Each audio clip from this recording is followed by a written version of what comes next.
नमस्कार. मराठी कथा संमेलन सादर करीत आहे साहित्यरत्न लोकशाहीर अण्णाभाऊ साठे लिखित कादंबरी रूपा. तो कार्तिक महिन्यातील दुसरा सोमवार होता. दर सोमवारी कोणी बेलाच्या मानेवर शिवळ ठेवायचं नाही असा त्या गावात एक दंडक पूर्वी चालत आला होता. नि गावकरी तो रिवाज काटेकोरपणे पाळीत होते. त्यामुळे शिवारातील सर्व कामं बंद होती नि बैल आराम करीत होते. रानातील उभ्या पिकांना चोरटा वारा डिवचून डोलवीत होता नि ऊसाच्या पाटीवरून त्यानं झेप मारली की सारा फड कर करून झुकांड्या मारित होता. ती पिकं शिवारात नटून सजून बसली होती. ती आपली भरली शेतं पाहून शेतकरी आनंदित झाला. या वर्षी आपल्या घरी किती दाणे येणार, किती गूळ येणार, मिरची किती येणार आणि सांगलीला कधी जाणार याचा तो विचार करीत होता. दुसरी गोष्ट, तुळशीवर तांदूळ पडल्यामुळं माणसांच्या लग्नाचा मार्ग मोकळा झाला. काही लोक आपापल्या मुलामुलींची लग्न जुळवीत होते. ते खडा टाकून पाहुण्यांचा अंत घेऊ वार भरीत होते. रूपा आपलं प्रत्येक पाऊल जपून टाकीत होती नि त्या नव्या धोक्याची वाट पाहत होती. आपण कशाला भीत आहोत हेच तिला कळत नव्हतं. ती मनात म्हणत होती, ही भीतीची धग किती दिवस मी सहन करायची. जे व्हायचं आहे ते लवकर का होत नाही. मग ती भूतासारखी रूपाचा पिछा पुरवीत होती. आबा पाटील नि नानूबाई ही दोघं रूपाला या वर्षी तरी एखादं चांगलं मागणं कसं येईल याचा विचार करीत होती. गजाई काही स्वस्त नव्हता. आता आपणही काहीतरी करायला हवं असं त्याला वाटत होतं. त्याचा वेडा आत्मा आतल्यात धुमसत होता.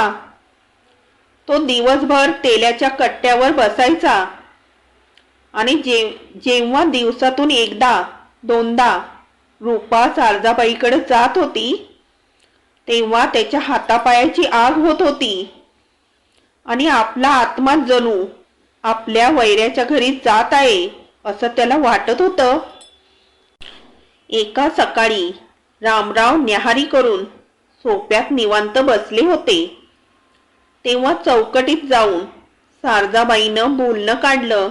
ती म्हणाली, ऐकता का? मी झोपेत नाही, बोला. मला वाटतं आपण ह्या वर्षी दिनकरचं लग्न करूया. सारजाबाई बिचकत बोलली. परंतु प्रेम, लग्न नि लढाई या गोष्टी एकांगी होत नसतात. रामराव शांतपणे म्हणाला, नवरी मिळाली पाहिजे नि प्रथम ती सून तुम्हाला आवडली पाहिजे. मी म्हणते काय, आपण आबा पाटलाच्या रूपाचा विचार का करू नये. तसं पाहिलं तर रूपा सद्गुणी, सालस नि सुस्वरूप आहे असं मला वाटतं ना. रामराव दोन्ही हातांची खोबर मिठी मानेखाली घालून म्हणाला, मग प्रयत्न करू. पण काय? पण प्रश्न येतो तो आमचा नाही. रामराव म्हणाला, लग्न म्हणजे बावला बावलींचा खेळ नव्ह, हे लक्षात ठेवा. ते काही तुम्ही करा पण हे जुळलंच पाहिजे. म्हणजे आबा पाटील नि रूपा यांना हा सोयीर संबंध कबूल असला पाहिजे तरच हे लग्न होऊ शकेल. ते पुढचं सर्व काही मी पाहीन. सारजाबाई आत्मविश्वासाने म्हणाली, फक्त आपली तयारी हवी आहे. तो प्रश्न दुय्यम आहे. रामराव म्हणाला, आपण जे कराल त्याला माझा संपूर्ण पाठिंबा आहे. मग झालं तर असं म्हणून सारजाबाई स्वयंपाकघरात गेली आणि रूपाला मागणी कशी घालावी याचा विचार करू लागली. तिला जिकडं पाहावं तिकडं ती देखणी रूपात दिसू लागली. ते दिवसच तसे होते की कित्येकांना रूपात दिसत होती आणि कित्येकांनी तिला मागणी घालायचा विचार केला होता. गावातील बाया म्हणत होत्या, यंदा नक्कीच रूपाचं लग्न होणार. पण ही सोन्यासारखी रूपा कुणा भाग्यवंताच्या पदरात पडणार कोण जाणे. दुपार टळून गेली होती. पेटेत आबा पाटील ही धोंडीबा डगांना यांची गाठ पडली. तेव्हा डगांना गंभीर होऊन चेहरा करून म्हणाला, एक गोष्ट बोलतो नि तो म्हणजे अशी की या वर्षी मी पोराचं लगीन करणार आहे. मग काय छानच झालं की, आबा म्हणाला. पहिली ती धरा नि द्या बार उडून. त्यासाठीच तुम्हासनी विचारलं, डंगांना बोलला. लग्नाला नवरी पाहिजे असती मग हुडकायची. पाटलानं डंगारण्याचा रोग जाणला. नवरी हुडकायची काय गरज आहे. डंगांना हसत म्हणाला, तुमची रूपा आमच्या गजाला देऊन वर हुंडा किती ते बोला.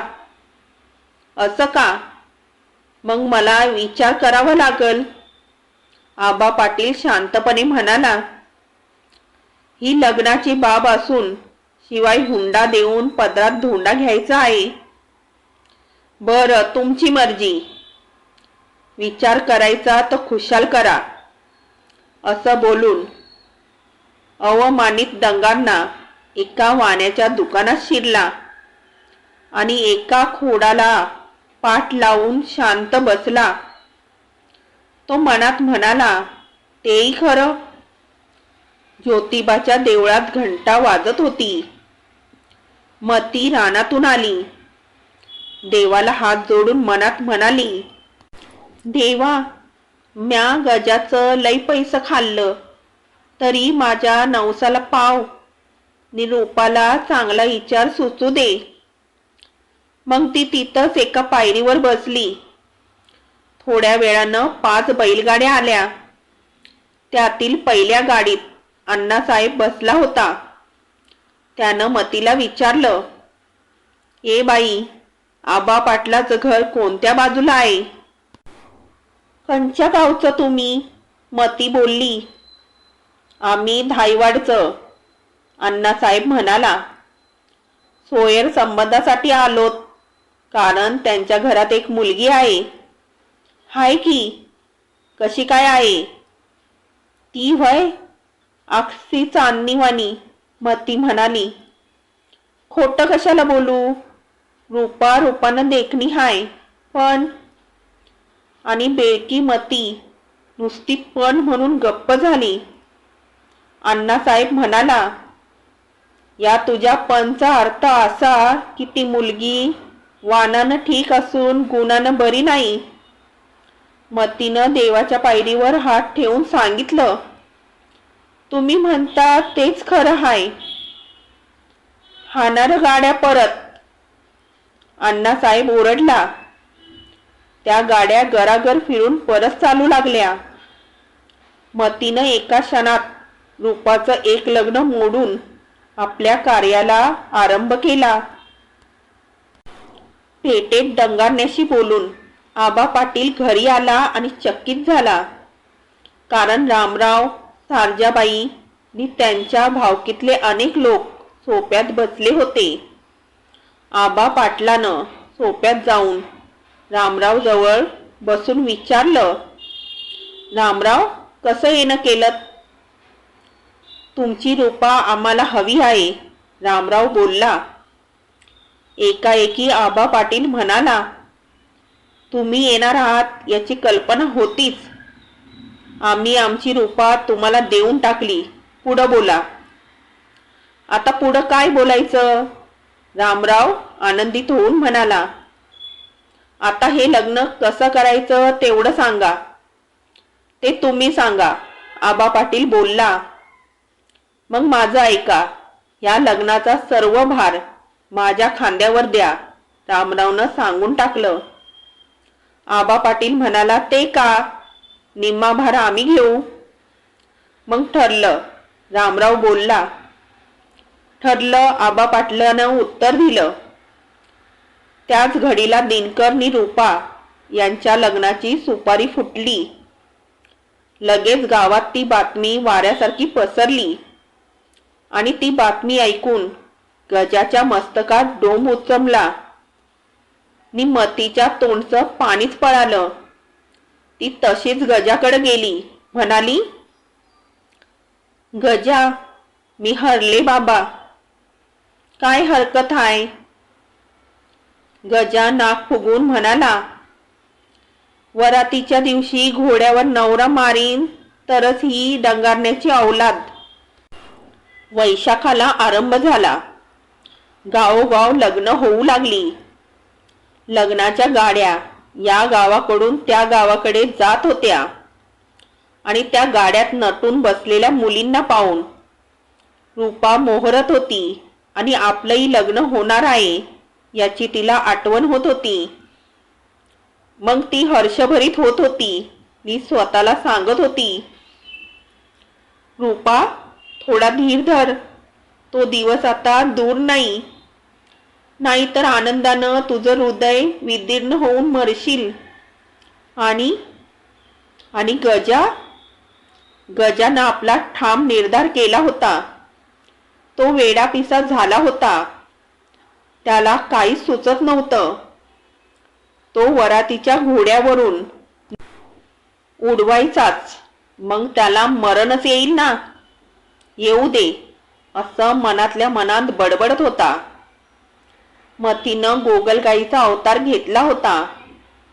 रामरावनी आबा यांनी रूपाच्या लग्नाची कडेकोट तयारी चालवली होती आणि लग्नाचा दिवस वाटचाल करीत होता. त्या दिवसाची रूपा वाट पाहत होती आणि एकदाचा तो दिवस रूपाची लग्नतिथी मुठीत घेऊन उदय पावला आणि साऱ्या गावात आनंद भरला. तो रविवार होता. सकाळीच रूपाला हळदी लागल्या. ती मूळची सुंदर रूपा आता अधिकच सुंदर दिसून पाहणाऱ्यांचे डोळे दिपवू लागली. रामरावाच्या अंगणात बेंडबाजा दणकत होता आणि दोन्हीकडील कारभाऱ्यात धावपळ चालली होती. परंतु दिनकर भलताच गंभीर दिसत होता. त्याला पाहून रूपा चिंता करीत होती. हा असा आजच गंभीर का झाला असेल याचा ती विचार करीत होती. आणि दुसऱ्या दिवशी सोमवारी गोरज मुहूर्तावर दिनकरनी रूपा यांच्या मस्तकावर तांदूळ पडले. भटानं नवरा नवरी बहुल्यावर बसवली. तेव्हा बेगडी बाशिंगाच्या मुंडवळ्यानं रूपाचं रूप द्विगुणित झालं होतं. दिनकर बहुल्यावर शांत बसला होता. समोर पंक्ती उठत होत्या. गावकरी हू म्हणून पुरणपोळ्या दडपीत होते, तर काही ढेकर देऊन पान सुपारीवर तुटून पडले होते. वरातीची तयारी झाली होती. दिनकरनं खून करून नामदेवाला जवळ बोलावून हळू आवाजात विचारलं, नामदेव, कसं काय आहे? सारं ठीक आहे, नामदेव उतरला. मग ठीक आहे, पण लक्ष ठेवा, दिनकर बोलला. तिकडच्या बाजूचा तुम्ही विचारच करू नका, नामदेव म्हणाला. एक कारभारी ओरडला, चला काढा वरात, सारी तयारी झाली या. एका बैलगाडीवर माच घालून चारी बाजूंना केळीचे खूट उभे केले होते. नवरा नवरी त्या माचावर बसली होती. त्यांच्या माग करवल्यांचा घोळका बसून मिरवत होता. प्रत्येक वळणावर दिनकर आपल्या मित्रांच्या कानात काहीतरी कुजबुजत होता. अंधारात गजा आपली बंदूक रोखून दबा धरून बसला होता. त्यानं पुन्हा दडी मारली नि दिनकरवर नेम धरला आणि त्याच वेळी गजाच्या पाठीत एक जोरदार लाथ बसली नि तो पुढं तोंडावर पडला. त्यामुळे त्याच्या बोटाखालची टिगर दाबली जाऊन गोळी भलतीकडेच गेली. एकच आवाज झाला. त्या सरशी त्या वराती बरोबरची माणसं घाबरली. नामदेवानं बंदुकीसह गजाला उजेडात आणला. त्याला पाहून गावकरी पुन्हा चकित झाले. पाटील गरजला, या खुन्याला चावडीत डांबून टाका. मग लोकांनी गजाला नेऊन बेड्या ठोकून चेरबंद करून ठेवला. ती बातमी धोंडीबा डगांड्याला कळताच तो धावत आला नि हात जोडून म्हणाला, गजा गुन्हेगार हाय, तो माझ्या ताब्यात नाही, काही बी करा. एवढं बोलून डंगांना परत फिरला आणि वरात पुढं निघाली. रूपानं हळूच दिनकरला विचारलं, गजा वरातीत गोळी घालणार हे तुम्हाला कसं समजलं? ते तुझ्या मावशीनं मतीनं सांगितलं, दिनकर उतरला. यावर रूपा तोंडाला पदर लावून हसली. वरात परत आली नि पाटलानं गजाचा पंचनामा करून त्याला रातोरात तालुक्याला रवाना केला. रूपाची मनीषा सफल झाली. ती सुखी झाली. तिला जे हवं होतं ते मिळालं. रात्री वरातीतच आपल्या कुंकवावर आलेलं क्रूर संकट टळलं याचा तिला अतिशय आनंद झाला होता. ती मनात म्हणत होती, मेली मथी अनेक पाप करून दमली, पण अखेर तिनं एक पुण्य पदरी घेतलं. दिनकरला रूपा मिळाली नि त्यासाठी गजाला गजाआड जावं लागलं.